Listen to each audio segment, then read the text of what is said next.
იმედის მაყურებელი დღეს ყველაზე სკანდალური სიმართლის შესახებ შეიტყობს. გადაცემა, რომლის ყოველ ეთერს დიდი გამოხმაურება აქვს, დღეს რეკორდს მოხსნის ყოფილი პედაგოგი ყველაზე ინტიმური დეტალების, არატრადიციული სექსუალური ორიენტაციის და მასთან დაკავშირებული სკანდალური მოვლენების შესახებ ისაუბრებს. ნახეთ სიმართლის დრო ლელა იაშვილთან ერთად ზუსტად 22 საათზე. დღეს მე რაცხოვრებითაც ვცხოვრობ, ეს ვარ. ამიტომ საზოგადოებამ უნდა იცოდეს, უნდა იცოდეს ჩემმა მეგობრებმაც, უნდა იცოდნენ ჩემმა ახლობლებმაც. ყოფილი პედაგოგი ბევრისთვის შოკის მომგვრელ სიმართლეზე კამერების წინ უკვე ღიად საუბრობს. ლელა იაშვილი აღიარებს, რომ მის ცხოვრებაში მთავარი ქალია. ქართველი ლესბოსელის განვლილი გზა ტრაგედიით, სკანდალებით და სასიყვარულო ურთიერთობებით არის სავსე.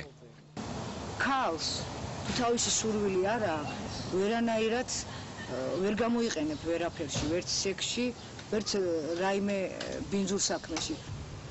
რომანი მამის საყვარელთან, ნათესავისთვის წართმეული ცოლი და სიყვარულისთვის საკუთარ სხეულზე მიყენებული 50 ჭრილობა.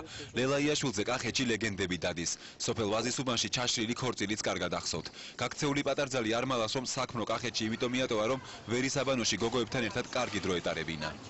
მაშინ ესე არ იყო საუნები, ისინი მაშინ იყო ვერაზე აბანო, რომელსაც საუნა ჰქონდა. ხშირად დავდიოდი ხოლმე მე იქ და უბრალოდ აი ამ მოზღვავებული ნერვიულობის, აი ამ დიდი ტკივილის გამო გავატარე ჩემ მეგობრებთან ის ღამე. თქვენს ახლო ნათესავ ქალთან გქონიათ ინტიმური ურთიერთობა? უნდა რომ ყველამ ისეთი მიიღოს, როგორიც არის. სიმართლის დროში მონაწილეობა სწორედ ამიტომ დათანხმდა. ცნობილი პარტიული ფუნქციონერის და ცეკას მაღალჩინოსის მიხეილ იაშვილის შვილი აღიარებს, რომ ფუფუნებაში გაზრდილმა სახლიდან ბევრი ნივთი მოიპარა. ამბობს, რომ ქველმოქმედება მისთვის მთავარია. ფულით გაჭირვებულებს ეხმარება, ორიენტაციით კი ქალებს სოლიდარობას უცხადებს.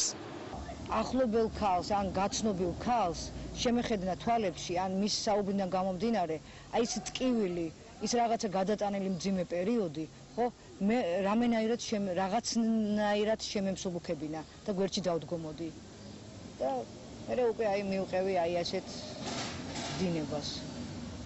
კახეთიდან 3 წლის წინ ჩამოვიდა და თბილისში უმწეოთა დასახმარებლად არასამთავრობო ორგანიზაცია გახსნა. განსხვავებული ორიენტაცია ადამიანებთან ურთიერთობაში ხელს არ უშლის. ლელა იაშვილის ცხოვრების სხვა დეტალებს მაყურებელი დღეს სიმართლის დროში ნახავს. ბუნებრივია ყველას აინტერესებს ლელა იაშვილი, რომელიც ძალიან ფუფუნებაში იზრდებოდა და ცხოვრობდა მთელი თავისი ახალგაზრდობა, მალავდა თუ არა თავის ერთსქესიან ურთიერთობას იმ დროს და ვინ იყვნენ ის ადამიანები, ვისთანაც მას ჰქონდა კავშირი. მამა თქვენის რომელიმე საყვარელი. თქვენი საყვარელი ყოფილა.